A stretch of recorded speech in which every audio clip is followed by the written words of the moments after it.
Hai adik-adik, kembali lagi dengan Kak Rina di online class 101. Kali ini kita belajar PPKN untuk kelas 4, tema 2, subtema 1, sumber energi. Pembelajaran kali ini kita akan belajar minyak bumi sebagai sumber energi di halaman 44 sampai dengan 45. Untuk melihat video lainnya, adik-adik bisa klik di kolom deskripsi ya. Di scroll ke bawah, dicari kelas berapa dan tema berapa, lalu nanti biru-birunya ini seperti ini diklik untuk beralih ke playlist tersebut.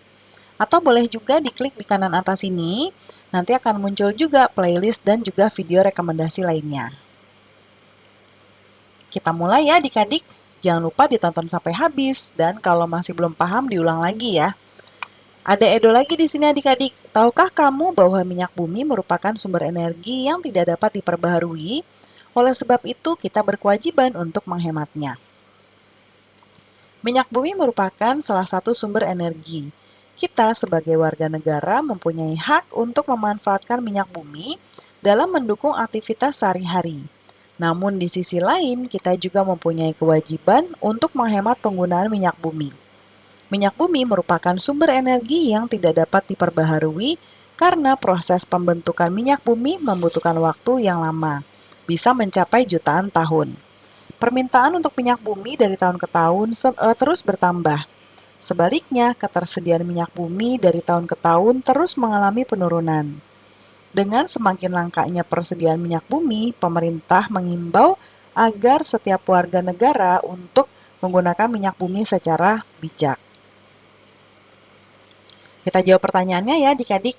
Yang pertama, kita sebagai warga negara mempunyai hak untuk memanfaatkan minyak bumi dalam mendukung kegiatan sehari-hari. Apa maksud dari pertanyaan tersebut? Berikan beberapa contoh. Kita lihat sebelah kanan ya. Kita memang memiliki hak itu, tetapi sebagai manusia harus dapat mengolahnya dengan baik. Apabila minyak bumi digunakan secara berlebihan, maka lama-kelamaan akan habis. Ya, jadi harus bijak. Contoh sikapnya yaitu memanfaatkan minyak bumi secara bijak. Yang nomor dua, apa yang terjadi jika warga negara tidak mendapatkan haknya? Nah, ketimpangan hak dan kewajiban yang terjadi akan menimbulkan gejolak dalam kehidupan masyarakat. Ketika semuanya maunya hak aja, kewajibannya juga akan terbengkalai dan sebaliknya. Ya, kewajiban kalau misalnya tidak dilaksanakan, maka tidak akan mendapatkan haknya. Nah, kemudian yang ketiga ya adik-adik, kita sebagai warga negara berkewajiban untuk menghemat penggunaan minyak bumi. Apa maksud dari pernyataan tersebut? Dan kasih contohnya. Ketersediaan sumber daya alam, minyak bumi sangat terbatas. Kewajiban sebagai warga ialah menghemat penggunaan minyak bumi. Kita harus menghemat gas, bensin, dan sebagainya. Nah, contoh sikapnya yaitu menggunakan sepeda untuk ke kantor. Sekarang banyak banget ya adik-adik. Lalu nomor 4, apa yang terjadi jika kita tidak menjalankan kewajiban kita dengan baik? Jelaskan. Kewajiban itu adalah sesuatu yang harus kita kerjakan adik-adik. Kita melakukan kewajiban, maka kita akan menerima hak. Nah, ketika tidak melaksanakan kewajiban dengan baik, maka tentunya kita tidak dapat menerima hak kita.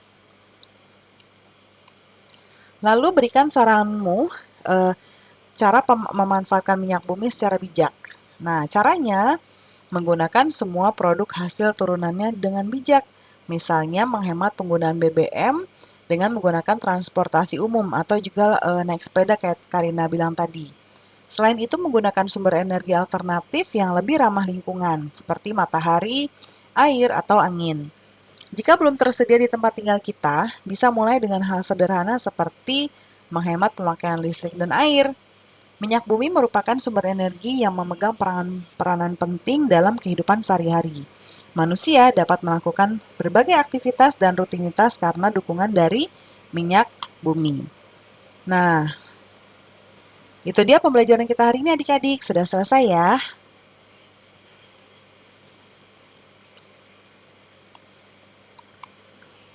Terima kasih sudah menonton sampai akhir. Mohon dimaafkan apabila ada kesalahan dalam perkataan maupun dalam materi yang diberikan.